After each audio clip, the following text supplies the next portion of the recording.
Good morning बच्चों। आज मैं एक नया वीडियो स्टार्ट करने जा रही हूँ। आज मैं आप सभी को पढ़ाऊँगी हिंदी व्याकरण, ठीक है। और हिंदी व्याकरण में पढ़ेंगे हम भाषा की परिभाषा, ठीक है। भाषा क्या है और उसकी परिभाषा क्या है। तो चलिए वीडियो स्टार्ट करते हैं, आगे बढ़ते हैं और देखते हैं। भाषा वह साधन है जिसके द्वारा मनुष्य बोलकर, सुनकर, लिखकर व पढ़कर अपने मन के भाव या विचारों का आदान प्रदान करता है, ठीक है। दूसरे शब्दों में जिसके द्वारा हम अपने भाव को लिखित अथवा कथित रूप से दूसरों को समझा सकें और दूसरों के भाव को समझ सकें, उसे भाषा कहते हैं, ठीक है।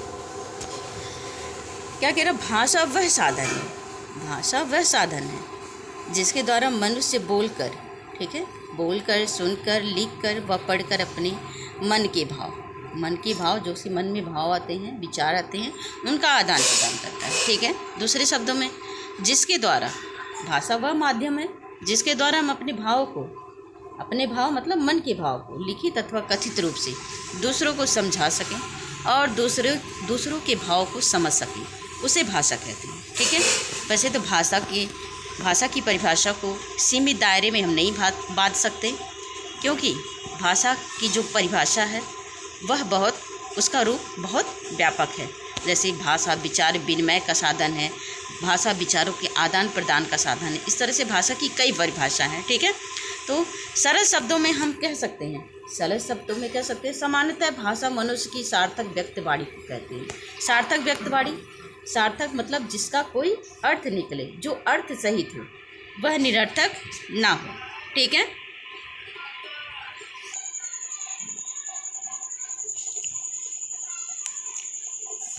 सार्थक शब्द ऐसे शब्द होते हैं जिनका कोई अर्थ निकलता है, ठीक है। जैसे मैंने बोला पुस्तक क्या है, एक सार्थक शब्द है। जब हम पुस्तक बोलते हैं तो आपके मन में क्या, पुस्तक का स्वरूप आ जाता है।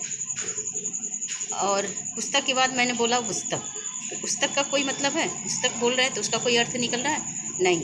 तो ये पुस्तक क्या है, सार्थक शब्द है, और पुस्तक क्या है, निरर्थक शब्द है।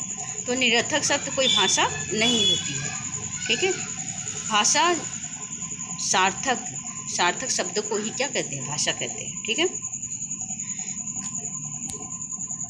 आदि मानव, आगे देखिए, आदि मानव अपने मन के भाव एक दूसरे को समझाने व समझने के लिए संकेतों का सहारा लेते थे, ठीक है।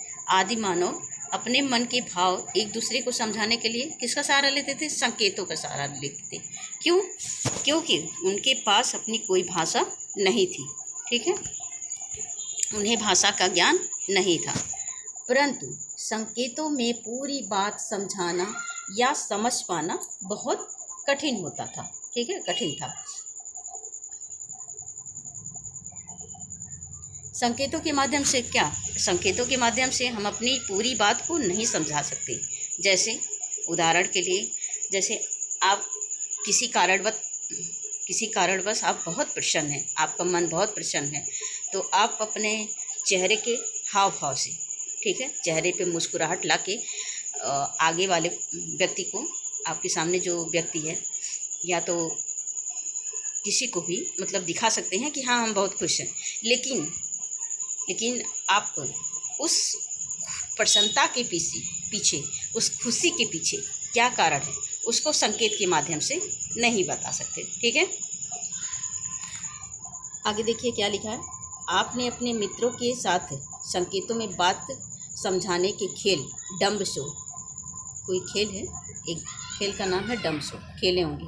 उस खेल में क्या होता है, आपको अपनी बात कैसे समझानी होती है, संकेत के माध्यम में समझानी होती है, ठीक है, संकेत के माध्यम से समझानी होती है।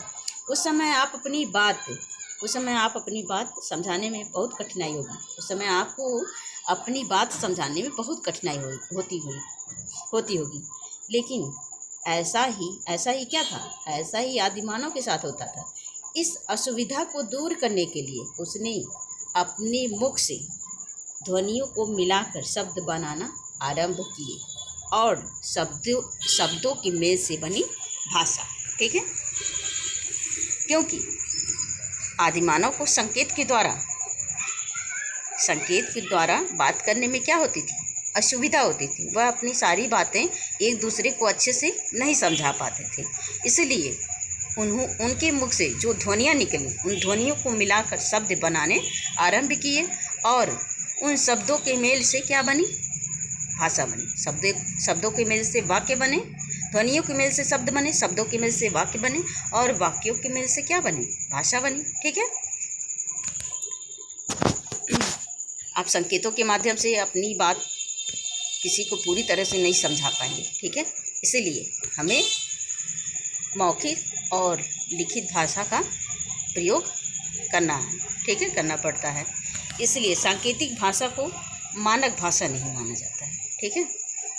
मानक भाषा कौन कौन है? मानक भाषा आपका है लिखित भाषा और मौखिक भाषा। ठीक है। भाषा का मानक रूप कौन सा है? लिखित और मौखिक है। सांकेतिक भाषा को भाषा का मानक रूप इसलिए नहीं माना जाता है। क्यों? क्योंकि संकेतों के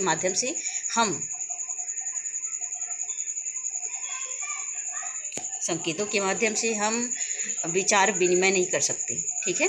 एक दूसरे को अपनी बात पूरी तरीके से नहीं समझा पाएंगे। ठीक है। तो इसलिए सांकेतिक भाषा को मानक भाषा का रूप नहीं दिया गया है। अब देखिए भाषा शब्द की उत्पत्ति कहाँ से हुई है। आगे देखिए क्या कह रहा है। भाषा शब्द संस्कृत